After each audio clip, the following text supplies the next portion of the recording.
A young priestess joins a group of rookie adventurers who decide to raid a cave infested with goblins. Things quickly go awry when the inexperienced party is ambushed by goblins, resulting in all of them, save for the priestess, being killed or captured. The priestess is rescued by the arrival of Goblin Slayer, who quickly kills the goblins attacking her. She decides to follow Goblin Slayer as he proceeds deeper into the cave, killing more goblins and teaching her about their psychology and battle tactics. With the priestess's help, Goblin Slayer is able to kill the remaining goblins, including a goblin shaman and hobgoblin. They discover several goblin infants, which Goblin Slayer mercilessly kills to prevent them from becoming threats in the future. Despite the traumatic experience, the priestess decides to join Goblin Slayer as his adventuring companion. Goblin Slayer accompanies his childhood friend Cowgirl to the city to sell her uncle's farm produce. He later heads to the Adventurers Guild to find work, where he's treated by the rest of the adventurers as an outcast due to his low-quality armor and his habit of only accepting goblin-related quests, despite his status as a high-ranked adventurer. Nevertheless, Guild Girl, a member of the staff at the guild, is glad for his dedication towards goblin extermination, since most adventurers don't take goblin quests due to their low bounties, and those that do are often inexperienced. Goblin Slayer reveals that when he was a young boy, his village was attacked by goblins who killed nearly all of the villagers, including Cowgirl's parents. There he witnessed the murder of his elder sister by goblins. This led him to train himself and learn how to kill goblins, but also resulted in him becoming socially awkward and obsessed with killing goblins, which Cowgirl's uncle warns will be why Goblin Slayer will never be normal. Cowgirl continues to support her friend despite her uncle's warnings, as she wishes to apologize to him for not bringing him with her to the city the day before the goblins attacked their village. Later, Goblin Slayer and Priestess attack a fortress occupied by goblins, burning it down and preventing the goblins from escaping. Elsewhere, a high elf and her companions are looking for an adventurer named Orkbolg. High elf archer, dwarf shaman, and lizard priest ask Guild Girl for an adventurer called Orkbald, actually referring to Goblin Slayer in their race's native tongues. While Goblin Slayer talks with the trio, Priestess gets defended by Witch, an acquaintance of Goblin Slayer, when some rookie adventurers try to convince Priestess to leave Goblin Slayer and join them, assuming he is only using Priestess as bait. High Elf Archer explains to Goblin Slayer that their races have united with the human kingdoms to fight against the resurrected Demon Lord's army, and want to hire him for a related quest. Goblin Slayer refuses at first, much to High Elf Archer's anger, as demons are not his concern, until Dwarf Shaman and Lizard Priest mentions ruins in elven land occupied by goblins, since the elves cannot mobilize their army due to political concerns. Priestess also joins their quest after calling out Goblin Slayer for not asking if she wanted to join. As the group make camp and enjoys their race's food, a drunken High Elf Archer berates Goblin Slayer for his rude behavior, while the others talk about where goblins came from. The next day, High Elf Archer kills the goblin sentries at the ruins and the group enters. Goblin Slayer's group enters the ruins where he notices there are no totems, suggesting these goblins are not led by a shaman. After rescuing an elven prisoner tortured by goblins, an angry High Elf Archer vows to avenge her fellow kin. The group finds a hall where the goblins are resting. Using sleeping and silent spells, Goblin Slayer's group kills the sleeping goblins without alerting the others. However, their silence alerts the goblin leader, an ogre, one of the Demon Lord's generals. The ogre attacks the group using his strength and fire magic, and proves to be difficult to kill due to his large size and ability to heal quickly. With his allies at their limit, Goblin Slayer uses his trump card, a magic teleportation scroll given to him by Witch, which sends strong jets of water from the bottom of the ocean to seriously damage the ogre before giving him the killing blow. As elvish reinforcements arrive to take over the ruins and Goblin Slayer's group heads back to the city, the experience she had with Goblin Slayer and his obsession makes High Elf Archer want to take Goblin Slayer to a proper adventure. After recovering from his wounds, Goblin Slayer helps Cowgirl cart supplies to town. There he meets High Elf Archer, Dwarf Shaman, and Lizard Priest, and tells them he is open to the idea of exploring some ruins with them. Priestess informs him she has been promoted to the next adventurer rank and formally thanks Goblin Slayer for saving her life.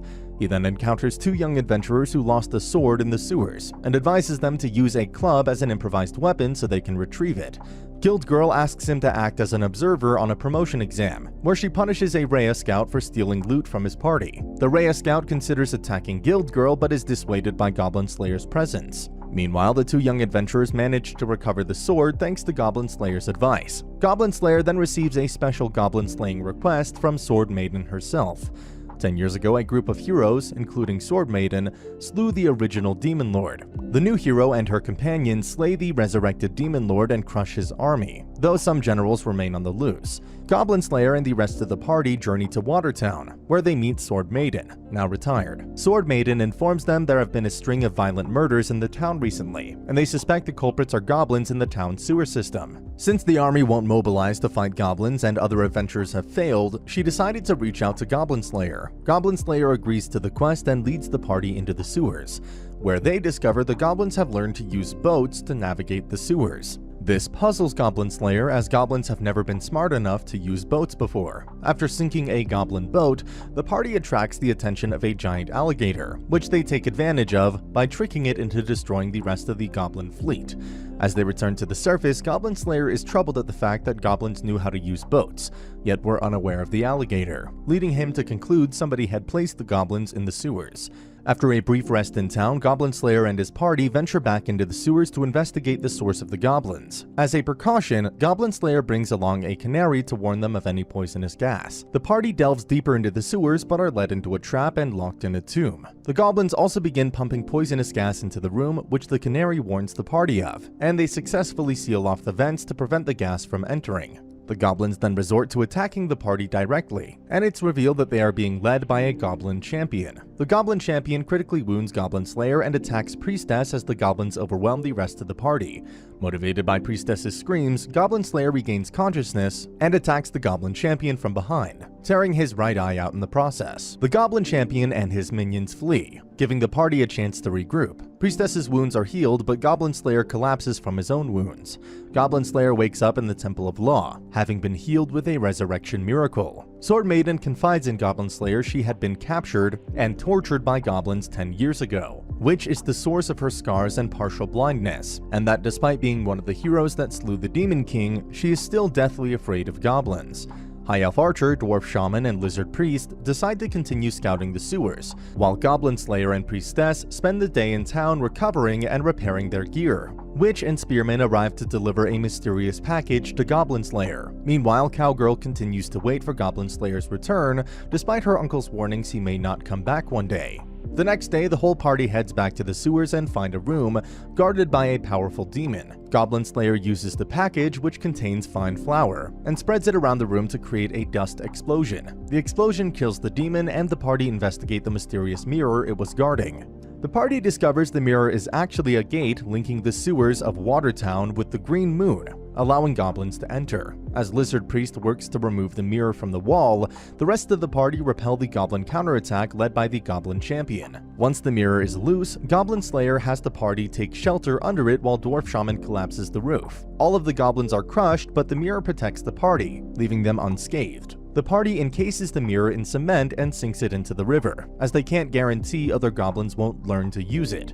Goblin Slayer reports to Sword Maiden, revealing he suspects she knew more than she let on. Sword Maiden admits the giant alligator is her familiar that guards the sewers, while the mirror was placed by a cult of demon worshippers who were already wiped out by the hero. Even though the masterminds were taken out, Sword Maiden delayed doing anything about the goblins because she secretly wanted other people to understand the cruelty goblins are capable of.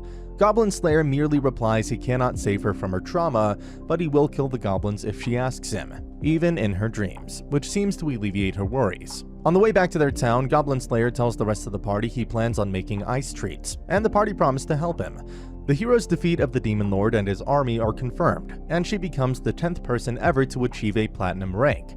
Festivities are held across the land. Meanwhile, Goblin Slayer continues his daily chores and accompanies Cowgirl to the town to get his armor repaired. While there, he sees veteran adventurers training rookie adventurers when he encounters the rest of his party, who invite him out for lunch, with Cowgirl and Guild Girl also joining. During the meal, Guild Girl notes the guild has started a program to have retired adventurers train rookie adventurers, so retired adventurers stay employed and rookie adventurers have a better chance of surviving. Cowgirl wonders if Goblin Slayer will ever retire. The next day, Goblin Slayer performs more chores around the farm and reads a letter from Sword Maiden, thanking him for his help and telling him she no longer sees goblins in her dreams. That night, Cowgirl shares a moment with Goblin Slayer and tells him he should think about his future. The next day, Goblin Slayer does his daily patrol around the farm and discovers goblin footprints. Goblin Slayer concludes that a horde of over 100 goblins will attack the farm soon. He warns Cowgirl he cannot fight that many goblins in the open and urges her to run, but she refuses to abandon her home for a second time. Goblin Slayer heads to town to ask other adventurers for help.